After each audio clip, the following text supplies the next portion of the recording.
يا رحمن يا رحيم. It is 12:32. You are listening to the Mid-Morning Talk on Salam Media with me, Mariam Makwada. Joining me right now is Imraan Subrathie, the Secretary of the Association of Muslim Accountants and Lawyers, here to give us some insight on the upcoming guidelines for non-profit organizations and public benefit organizations seminar happening on the 29th of May 2022, this Sunday. Assalamu alaikum wa rahmatullahi wa barakatuh. Brother Imran, shukran for joining me. Wa alaikum salam wa rahmatullahi ta'ala wa barakatuh. Sister Mariam, how are you keeping? Alhamdulillah, all good in yourself? Alhamdulillah, all good here in KZN. Thank you so much for having myself and Amal on your show. Alhamdulillah. Now, before we talk about the seminar, we need to understand a few things, especially what an NPO is and what a PBO is. So can you please give us some insight on that? Mariam, as the name suggests, non-profit organizations is an organization that essentially operates for the service of the community, for the service of society, without the intention of making a profit. Like many of our organizations, our wealth organizations, even our masajids, etc., are all considered to be non-profit organizations. So that would be a non-profit organization, essentially organizations that are here to serve the community in various ways. And public benefit organizations are a bit more specific, and these have certain income tax implication. Again, as the name suggests, these organizations are here to benefit the public. And what's most important about this organization is there is no motive or intention for profit. They are largely funded by donor funding, which places a great amount of emphasis on these organizations because a lot of the funding is coming from donations from public, which places great emphasis on appropriate management of funds, etc., and hence the need for compliance. And this seminar is aimed particularly and especially at this sector of our community, those who are working tirelessly to serve our community via NPOs and PBOs. Yes, Maria. All right. And what is the purpose of the seminar and who should attend?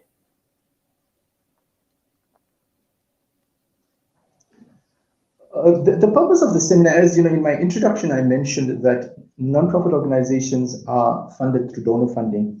And among the Association of Muslim Accountants and Lawyers, since its establishment, has always had a soft spot, and rightly so, and a need and a desire. We've always had this desire to serve, especially this sector. Yeah, various sectors, but especially this sector because of this great responsibility that they have taken on.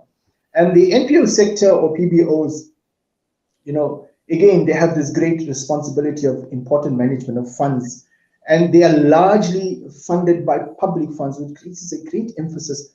And many of the NPOs don't have access to proper skills and resources and perhaps proper professional advices. And often as accountants and auditors and lawyers in our professional practice, we come across many NPOs who would say that, I didn't know this, I didn't know that. And often the difficulty is they don't have access to professional skills. And we've always felt this pain. And throughout the history of Amal, we've tried to do something about it. In 2018, we had a phenomenal seminar, very well attended for NPOs and PBOs. And then we had the lockdown, unfortunately, that came in 2019, in 2020.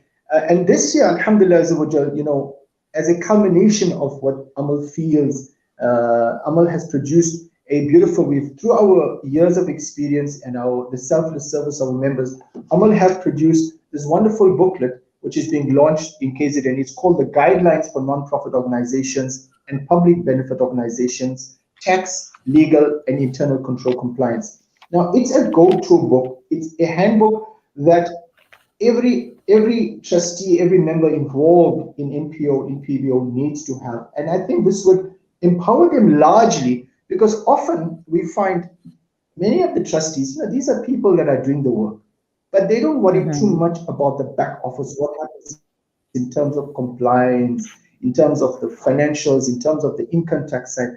And often, whilst there's tremendous amount of benefits, Mariam, for NPOs and PBOs, and the Income Tax Act, the Tax Act has many such benefits, that helps them to improve their donor funding. There's Section 18A tax deduction certificates. There's exemption for transfer duty. There's exemption for donations tax.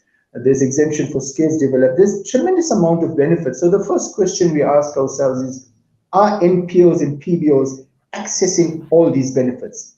And if you are registered as an NPO or a PBO, whilst there are benefits, there are also consequences, Mariam, if you don't comply, because there needs to be order in the entire system. And there are several consequences. In fact, the registrar of the Department of Social Development, which registered the NPOs, mentioned that almost 50% of NPOs that are registered have not submitted a mandatory annual report. And that's a phenomenal percentage of 50% of registered NPOs. And the possible consequences of that non-registration or non-submission of annual returns could mean potential deregistration. That's just for the NPO with the Department of Social Development. Now, with regards to tax, there are several consequences, especially those organizations, and we're just fresh out of the month of Ramadan. Many of our organizations have issued Section 18A certificates. There is a need to report those certificates back to SARS. There's a need to comply. And if we do not comply, there's a possible of deregistration, the removal of our PBO status. And this could impact on us as an organization to be able to raise funds effectively, because many of us know once you have a Section 18A certificate, the ability for you to raise funds is significantly increased. But as I said, together with the benefits comes a responsibility. So inshallah, this webinar is aimed at empowering these trustees, putting them in the front of having beneficial knowledge of knowing the basics of how to run your organization in terms of taxes, in terms of another aspect, in terms of internal control. Yes, Mariam, over to you. Right, and I do have a copy of the booklet here with me, and I'm having a look at it, and I'm seeing here that there's a compliance evaluation which includes general registrations, legal, income, donor deductions, tax compliance, etc. And I'm wondering to myself, how many NPOs or PBOs actually know this?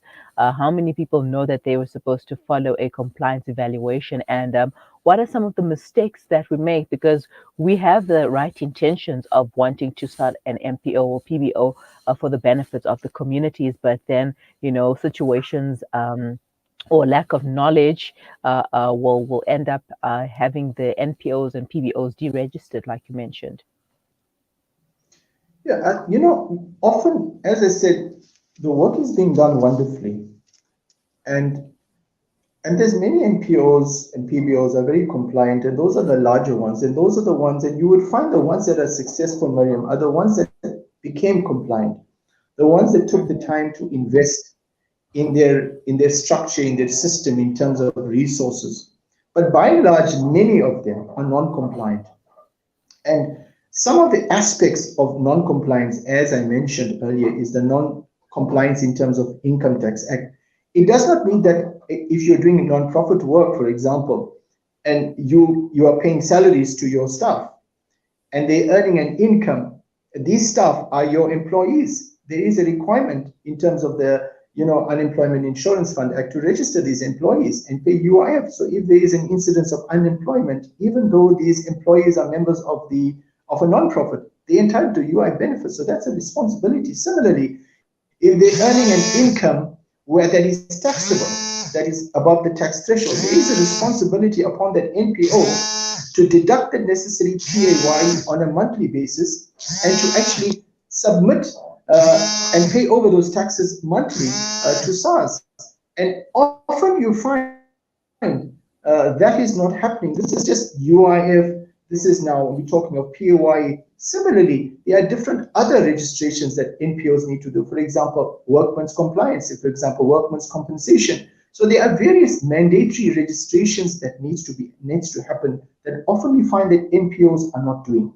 And then, of course, once they do register for income tax, taxes rather, they get an exemption status. Now, in order for them to retain that exemption status, which basically means they're exempt from paying Income Tax Act because their intention is not to make a profit.